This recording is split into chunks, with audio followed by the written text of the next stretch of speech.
Hello, JP here with a quick and simple video that shows you how to use a Rolex DateJust from setting the time and date through to winding and adjusting. For this video, I'm using a 2023 Rolex DateJust 36 with a white dial and on a jubilee bracelet, but all DateJusts work in the same way. Unscrewing the crown to position 1 allows for the watch to be wound manually. Turn the crown clockwise for a minimum of 25 times to put sufficient charge into the for wearing. Turning anti-clockwise has no effect. To set the date, pull the crown to the second notch. Rotate clockwise until the correct date.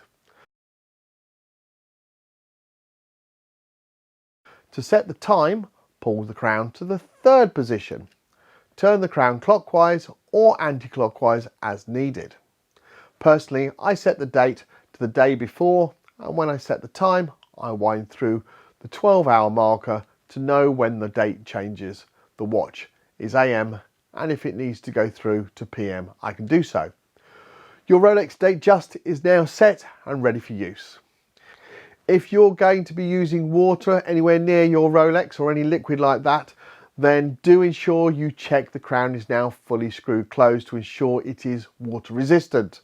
Thank you for watching the video. Until the next one, JP out. Is that the time? Better go.